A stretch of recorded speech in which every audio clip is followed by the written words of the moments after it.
저는 이 아침에 읽은 본문을 중심으로 하나님의 말이냐 사람의 말이냐라는 제목으로 하나님의 은혜의 말씀을 나누기 원해요. 저희는 계속해서 사도행전 4장을 살펴보고 있습니다. 베드로와 요한이 성전 미문에 있었던 날 때부터 걷지 못한 사람을 예수의 이름으로 일어나 걸어라 라고 이야기한 그 말로 인해 성령 하나님의 치유의 역사가 일어나죠. 그리고 그 역사로 통해 부활하신 예수님의 복음을 증거하는 장면입니다. 그 복음을 증거하면서 관리들, 고관들, 성전을 맡은 자들, 제사장들이 와가지고 딴지를 걸어 베드로와 요한을 감옥에 넣은 장면이 지금 우리가 살펴보고 있는 장면이죠.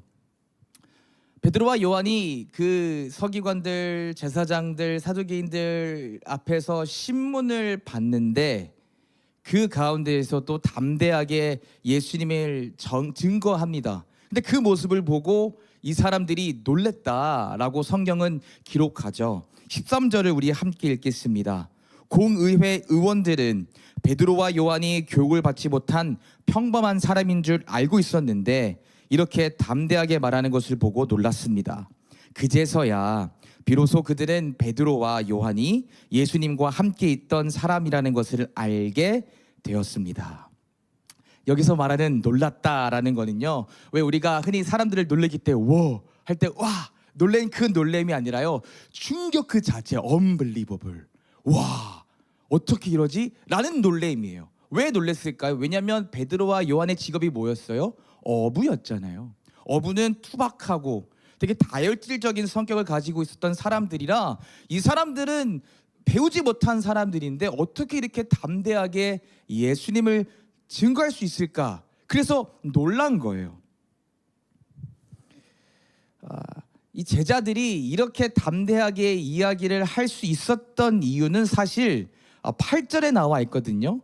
사도행전 4장 8절 이렇게 이야기하죠. 그때, 그러니까 이들이 신문을 받고 있었던 그때 베드로가 성령으로 충만하여 그들을 향해 다음과 같이 대답했습니다. 사실 이 말이요, 예수님이 돌아가시기 전에 제자들에게 했던 말이 이렇게 fulfill 된 이야기거든요. 왜 예수님이 누가복음 12장 11절에서 12절에 이렇게 이야기하잖아요. 사람들이 너희를 회당이나 통치자, 권력자 앞에 끌고 갈 때 무엇을 어떻게 대답하고 또 무엇을 어떻게 말해야 할지 염려하지 마라. 그때에 성령께서 너희에게 무엇을 말해야 할지를 가르쳐 주실 것이다. 그러니까 지금 베드로와 요한이 신문을 받고 있었는데 예수님이 약속하신 그 성령이 너희에게 할 말을 알려주실 거야. 이 말이 이루어진 거예요. 베드로와 요한에게 성령님을 통하여. 저는 이 부분을 묵상하면서 온몸의 전율을 느꼈어요. 왜냐하면 베드로의 이 담대한 말이 사회적 엘리트들을 놀래킨 이유가 베드로가 어떤 박사 학위를 갖고 논문을 썼기 때문에가 아니라 성령 충만했기 때문이었잖아요. 그 성령 충만한 그 성령님, 베드로 안에 임하셨던 그 성령님이 오늘 동일하게 제 안에도 임재하시기 때문에 저의 심장이 크게 뛰었다라는 거예요. 베드로에게 임하였던 그 성령 하나님이 오늘 여러분들에게도 동일하게 임하고 계신 줄 믿으시기 바랍니다. 그렇다고 한다면 오늘 우리에게도 이러한 동일한 놀라운 일이 일어날 수 있다라는 거예요. 생각해보면 지금 우리 시대는요, 베드로와 요한처럼 공회에 끌려가가지고 협박을 받고 예수님에 대해서 이야기하지 말라 이런 신문을 당하는 시대는 아니에요. 근데 어떻게 보면 사회적으로 야, 예수님에 대해서 이야기하지 마, 너가 믿는 종교 꺼내지 마, keep it to yourself, 그렇게 사회적인 분위기 속에 살아가는 것 같아요. 지난주에 어떤 청년과 이런 비슷한 이야기를 했거든요. 그 청년에게도 미리 사전에 양해를 구해서 이렇게 이야기를 해요. 어떤 이야기를 했냐면 자기가 다니고 있는 직장에서 자기가 교회 다니는 사람이라고, 기독교인이라고 이렇게 밝히는 게 어렵대요. 왜냐하면 직장 동료들이 최근에 그 나는 신이다라는 넷플릭스를 통해서 기독교에 대한 좋지 않은 인식을 갖고 있다. 그리고 같이 일하는 사람들 중에도 이 동성애자들이 있기 때문에 자기가 기독교인이라고 이야기하는 게 밝히는 게 힘들다라고 이야기를 하더라고요. 그 이야기를 들으면서 와, 이 청년이 얼마나 많은 고민과 갈등 속에서 그 직장을 다니고 있을까라는 생각이 들어서 얼마나 안타까운 마음이 들었는지요.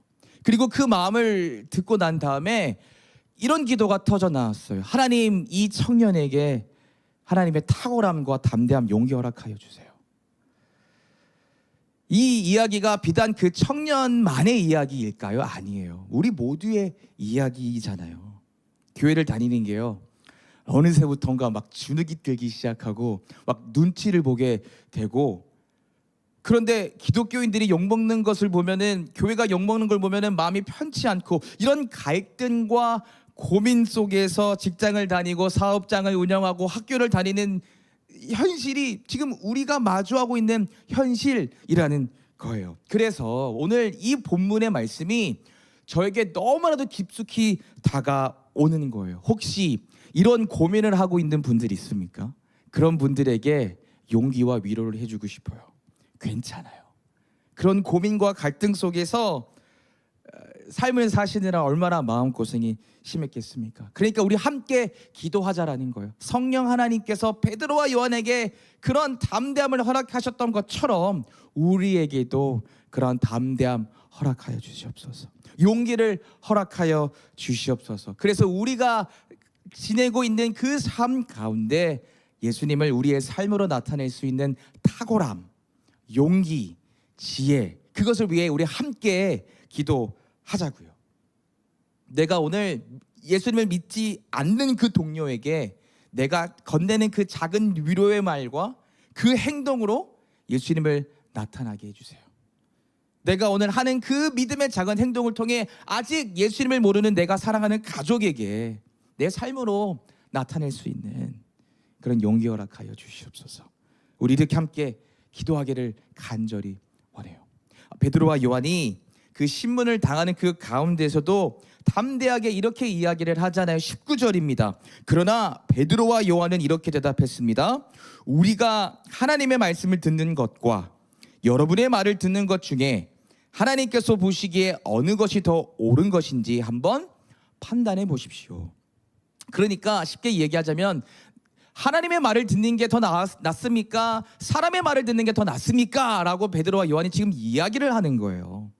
혹시 기독교인이기 때문에 주눅이 들어있고 눈치를 보고 있습니까? 여러분들에게 용기를 주고 싶어요. 어깨 피세요. 주눅 들지 마세요. 눈치 보지 마세요. 설령 계속 사람들이 기독교에 대해서 욕을 하고 안 좋은 이야기를 한다고 하더라도요, 그렇다고 하더라도 하나님의 사랑이 줄어듭니까? 하나님의 복음이 오염이 됩니까? 절대 그렇지 않다라는 거예요. 물론 몇몇 성숙하지 못한 그리스도인들 때문에, 목회자들 때문에 교회가 욕먹는 건 부인할 수 없는 사실이지만, 그렇다고 해서 예수님의 사랑이 결코 줄을 두지 않는다라는 거예요. 하나님의 역사하심은 결코 스탑되지 않는다라는 거죠. 그러니까 용기를 가지세요. 담대함을 가지세요. 성령 하나님께서 여러분들에게 담대함을 주실 줄 믿습니다. 여러분 쉽게 생각해서, 제가 바이올린을 잘 키지는 못하는데 제가 이제 막 베토벤 그 교향곡을 막 연주한다고 해보십시오. 얼마나 못할까요? 그죠? 그러면 제가 그 교향곡을 망쳤다고 해서 베토벤이 욕을 먹습니까? 아니에요. 제가 욕을 먹죠. 똑같은 거예요. 교회를 다니는 사람 때문에 하나님이 욕 먹는다는 게 아니에요. 하나님의 사랑은 결코 줄어들지 않아요. 오히려 더 커지는 줄 믿으시기 바랍니다. 그러니까 성령 하나님께서 오늘 이 아침 여러분들에게 담대함과 또 용기를 불어 넣으실 줄 믿습니다. 베드로와 요한이 20절에 이렇게 고백을 하는데요, 이 고백이 우리의 고백이 되기를 간절히 바라는 마음으로 우리 함께 읽어보겠습니다. 20절입니다. 우리는 우리가 보고 들은 것을 말하지 않을 수가 없습니다. 내가 보고 내가 듣고 내가 경험한 그 예수님의 무한한 사랑, 나 같은 죄인을 살리시고 나를 사람 되게 하시고 나를 구원하신 그 예수님의 사랑을 내가 보았으면, 내가 체험했으면 그것을 이야기하지 않을 수가 없다라는 거죠. 여러분, 우리가 그 한낱 그 청소기도 야 그거 써봤어? 그 너무 좋더라. 그렇게 이야기를 하잖아요. 그래서 막 사람들끼리 공동 구매하기도 하고 야 그 파리채 써봤어? 같이 구매해봐. 너무 좋아. 그 물건도 좋으면 이야기를 하는데 하물며 우리의 인생을 살리신, 우리에게 영원한 생명을 주신 그 예수님인데 그 예수님에 대해 말하게 되시기를 바랍니다. 저는요 그 삼형제 중에 둘째로 태어나가지고 어렸을 때부터 밥을 먹을 때면요 항상 전투 모드였어요. 왜냐하면 남자 셋이니까 한돈 팔면 금세 음식이 없어지거든요. 저희 형님은 저보다 몸집이 2배예요. 옛날부터 태권도도 하고 축구도 했기 때문에 몸집이 커요. 저희 동생도 저보다 키가 크기 때문에 우리는 밥을 먹을 땐요 그냥 먹는 게 아니라, 죄송합니다, 쳐 먹어야 됐었어요. 그래야 음식을 먹으니까. 그러니까 저도 옛날부터 막 탕수육을 예를 들면 찍먹이냐 부먹이냐 할 때 그거 못 따져요. 하나라도 더 먹어야죠. 그런 환경에 자랐기 때문에 음식을 너무 좋아하거든요. 근데 제가 예전에는 그 초밥을 싫어했어요.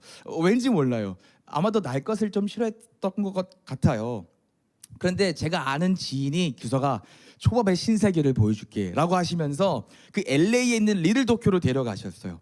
허름한 스시집이었어요. 스시바였는데 8개밖에 없는 식당이, 의자가 8개밖에 없는 식당이었거든요. 딱 그리로 데리고 가세요. 보니까 그 스시 만드시는 분이 일본 할아버지시더라고요. 그렇게 딱 만들어가지고 제 앞에 놓여있는 그릇에 딱 얹어 두셨어요. 그래서 제 지인이 얘기를 합니다. 규서가 먹어봐. 먹어봐. 딱 먹는 순간 와, 그 생선의 기름기와 알싸한 그 와사비와의 그 조합, 풍미, 그 밥과 이게 막 어울려지면서 입안에서 춤을 추는데 갑자기 확 사라지는 거예요. 이야, 이게 초밥이구나. 최상급의 초밥을 경험하니까요, 집에 가자마자 형 그거 먹어봤어? 광서가 그거 먹어봤어? 엄마 이거 먹어봐야 돼. 친구들한테도 야 거기 가서 꼭 먹어봐. 말하지, 누가 시키지도 않았는데 막 이야기를 하는 제 모습을 발견해요. 여러분, 하물며 이 음식 맛있는 것도 막 이야기를 하는데 죽음에서 생명으로 옮기신 그 예수님을 경험한 우리가 어찌 가만히 있단 말입니까? 오늘 이 아침 예배를 드리시는 여러분들 가운데에 베드로와 요한에게 임했던 그 동일한 성령님의 담대함과 용기가 임하여서 내 삶 가운데에 나의 삶을 통해 예수님을 나타내는 그런 귀한 여러분과 제가 되기를 간절히 기도합니다. 시편 34편 8절에 이렇게 이야기하잖아요. 여호와께서 얼마나 좋으신 분인지 살피고 맛보십시오. Taste and see. 맛보고 알아라 좀. 하나님이 얼마나 좋으신 분인지. 하나님은 언제나 좋으신 분인 줄 믿으시기 바랍니다. 내가 지금 설령 다 이해하지 못하더라도요, 항상 우리에게 좋은 것을 주시는 그 선하신 하나님이라는 거예요. 그러니까 내가 예수님에 대해 이야기를 하려면 내가 그분을 경험하고 먼저 맛봐야 된다는 거예요. 그 사랑을 내가 충분히 맛보면요, 누가 시키지도 않아도 자연스럽게 예수님에 대해 이야기를 할 수 있다라는 거죠. 이러한 은혜가 오늘 이 아침 예배를 드리시는 모든 분들에게 임하게 될 줄 믿습니다. 베드로와 요한은요, 사람의 말보다, 세상의 눈치보다 하나님의 말을 따랐던 사람들이에요. 그렇기 때문에 성령으로 충만함을 받고 예수님께 귀하게 존귀하게 쓰여진 인생이 되었다라는 거예요. 여러분들 어떤 인생이 되고 싶습니까? 녹슬어서 쓸 데가 없는 인생이 되고 싶습니까? 아니면 하나님 앞에 귀하게 쓰임 받아서 달아버리는 인생이 되고 싶습니까? 한 번 사는 인생이잖아요. 그 인생 가운데에 하나님 앞에 들림받는, 예수님 앞에 존귀하게 쓰임받는, 사람을 살리는 그런 인생을 사게 되시기를 예수님 이름으로 축복합니다. 하나님의 말과 세상의 말이 충돌할 때요, 하나님의 말씀에 따라 살아갈 수 있는 그런 담대함과 용기 허락하여 주소서. 이게 오늘 우리의 기도가 되기를 간절히 바랍니다.